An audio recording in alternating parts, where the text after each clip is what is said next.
Hi అండి. నమస్తే. Welcome back to our channel Rakshita's home foods.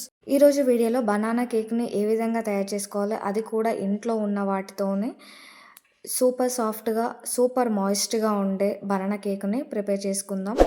అది కూడా ఎలాంటి బీటర్ కానీ, మైదా కానీ, షుగర్ కూడా వాడకుండా మనం ప్రిపేర్ చేద్దాం. ఇలా బాగా పండిన బనానాలు 2 తీసుకున్నాను. వాటిని తొక్క తీసి ఒక బౌల్‌లోకి యాడ్ చేసుకున్నాను. వీటిని మొత్తం మ్యాష్ చేసేసుకోవాలి. బనానా అంటే ఇష్టం లేని పిల్లలకు ఈ విధంగా కేక్ రూపంలో ఇస్తే వాళ్ళు చాలా ఇష్టంగా తింటారు తెలియకుండానే. సో, ఈ విధంగా బాగా మిక్స్ చేసుకున్న తర్వాత ఇందులోకి హాఫ్ కప్ వరకు నేను పెరుగుని యాడ్ చేసుకుంటున్నాను. నేను వాడే అన్ని ఇంగ్రీడియెంట్స్ కూడా ఇదే కప్పుతో నేను మెజర్ చేసుకుంటున్నాను. సో, తర్వాత ఇవి రెండిటిని బాగా కలిసేటట్టు బాగా మిక్స్ చేసుకోవాలి. తర్వాత మనం ఈ కేక్‌లోకి షుగర్‌కి బదులు బెల్లంని వాడుతున్నాం కాబట్టి అదే కప్పుతో హాఫ్ కప్ బెల్లంని ఒక ప్యాన్‌లోకి యాడ్ చేసేసుకొని ఒక 10 ఎంఎల్ వరకు వాటర్‌ని యాడ్ చేసుకుంటున్నాను. ఇది మొత్తం బాగా కలిసేటట్టు కలుపుకొని ఇది జస్ట్ మెల్ట్ అయ్యేంత వరకు ఉంచితే సరిపోతుంది. తర్వాత కంప్లీట్‌గా కూల్ అవ్వాలి. ఇందులోకి ఒక పావు కప్పు వరకు నేను ఆయిల్‌ని వాడుతున్నాను. ఇది ఎలాంటి ఫ్లేవర్‌లెస్ ఆయిల్ అనమాట. పల్లి నూనెను వాడితే స్మెల్ వచ్చే ఛాన్స్ ఉంటుంది. సో, దాన్ని అవాయిడ్ చేయండి. ఎలాంటి ఉండలు లేకుండా ఇలా ఒక విస్కర్ తీసుకొని బాగా మిక్స్ చేయండి. తర్వాత ఇందులోనే మనం ముందుగా చల్లారబెట్టుకున్న బెల్లం పాకంని ఇలా ఫిల్టర్ చేసుకొని యాడ్ చేసుకుంటున్నాను. దీనివల్ల ఎలాంటి నలుకులు కానీ ఉంటే అవి బయటికి ఫిల్టర్ అయిపోతాయి అన్నమాట. సో, తర్వాత ఇది మొత్తాన్ని కూడా మంచిగా కలిసేటట్టు ఇలా విస్కర్‌తోని బీట్ చేసుకుంటే మంచిగా బీట్ అవుతుంది. సో, తర్వాత దీన్ని వేరొక బౌల్‌లోకి నేను సెపరేట్ చేసుకుంటున్నాను. ఎందుకంటే ఆ బౌల్ చిన్నగా ఉంది కాబట్టి పెద్ద బౌల్‌లోకి యాడ్ చేసేసుకుంటున్నాను. తర్వాత ఇందులోకి మనం అన్ని డ్రై ఇంగ్రీడియెంట్స్‌ని యాడ్ చేసుకోవాలి. ఒక కప్పు గోధుమ పిండిని, ఒక టేబుల్ స్పూన్ వరకు బేకింగ్ పౌడర్‌ని, అర టేబుల్ స్పూన్ బేకింగ్ సోడాని వేసేసుకొని మొత్తం అంతా ఇలా జల్లించుకోవాలి. ఎలాంటి ఉండలు కట్టకుండా ఇలా జల్లించుకొని మొత్తం అంతా బాగా మిక్స్ చేసుకోవాలి.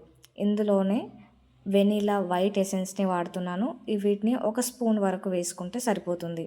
సో, తర్వాత వీటన్నిటిని బాగా కలిసేటట్టు బాగా మిక్స్ చేసుకోవాలి. మీరు కావాలనుకుంటే ఈ లిక్విడ్ ఫస్ట్ యాడ్ చేసిన ఐటెమ్స్ అన్నిటిని కూడా అన్ని మిక్సీ జార్‌లో వేసేసుకొని అలా మిక్సీ పట్టుకుంటే బాగా స్మూత్‌గా బ్లెండ్ అవుతుంది. తర్వాత ఇక్కడ నేను ఒక పావు కప్పు వరకు పాలని వాడుతున్నాను. కాచి చల్లార్చిన పాలను. అవి కొద్ది కొద్దిగా యాడ్ చేసుకుంటూ బాగా కలుపుకోవాలి.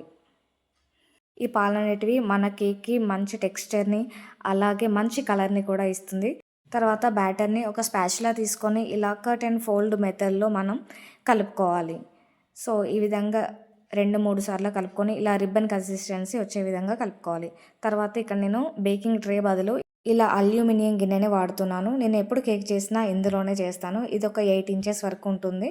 సో, దీంట్లోకి ఆయిల్‌ని వేసేసుకొని మొత్తం అంతా స్ప్రెడ్ చేసేసుకోవాలి. గిన్నె పై వరకు కూడా మనం స్ప్రెడ్ చేసుకోవాలి. కేక్ మనకు పొంగుతూ వస్తుంది కాబట్టి ఆ సైడ్స్ అనేవి అతుక్కోకుండా ఉండడానికి పై వరకు మనం స్ప్రెడ్ చేసుకోవాలి. తర్వాత బటర్ పేపర్‌ని లేదా ఇలా పొడి పిండిని చల్లుకుంటూ మనం మొత్తం అంతా కవర్ అయ్యే విధంగా మొత్తం అంతా స్ప్రెడ్ చేసేసుకోవాలి. ఇలా స్ప్రెడ్ చేసుకున్న తర్వాత మనం కలిపెట్టుకున్న బ్యాటర్ ఉంది కదా! సో, దాన్ని మొత్తాన్ని ఈ ట్రేలోకి యాడ్ చేసుకోవడమే. ఇలా మొత్తం కూడా యాడ్ చేసుకొని 1 లేదా 2 సార్లు మంచిగా ట్యాప్ చేసుకోవాలి. ఎలాంటి ఎయిర్ గ్యాప్స్ ఉంటే అవన్నీ వెళ్ళిపోతాయి అన్నమాట. సో, ముందుగానే ప్రీ హీట్ చేసుకున్న బౌల్‌లోకి ఒక స్టాండ్‌ని పెట్టేసుకుంటున్నాను. దానిలోకి మన బేకింగ్ ట్రేని పెట్టుకొని సెంటర్‌లోకి వచ్చే విధంగా అడ్జస్ట్ చేసుకొని దానిపైన మూతను పెట్టేసి మీడియం ఫ్లేమ్ మీద ఒక 30-35 మినిట్స్ ఫస్ట్ బేక్ చేసుకోవాలి.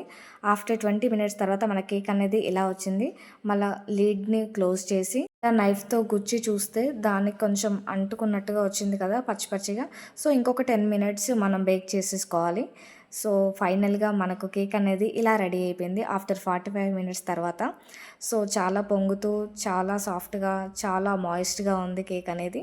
సో, దీన్ని కంప్లీట్‌గా కూల్ అవ్వనివ్వాలి. కూల్ అయిన తర్వాత ఎడ్జెస్‌ని లూజ్ చేసేసుకొని దీన్ని ట్రే నుండి సపరేట్ చేసేసుకోవాలి. ఇలా ఒక ప్లేట్‌లోకి బోర్లించి దానిపైన 1 లేదా 2 సార్లు ట్యాప్ చేస్తే ఈజీగా ఊడొచ్చేస్తుంది కేక్ అనేది.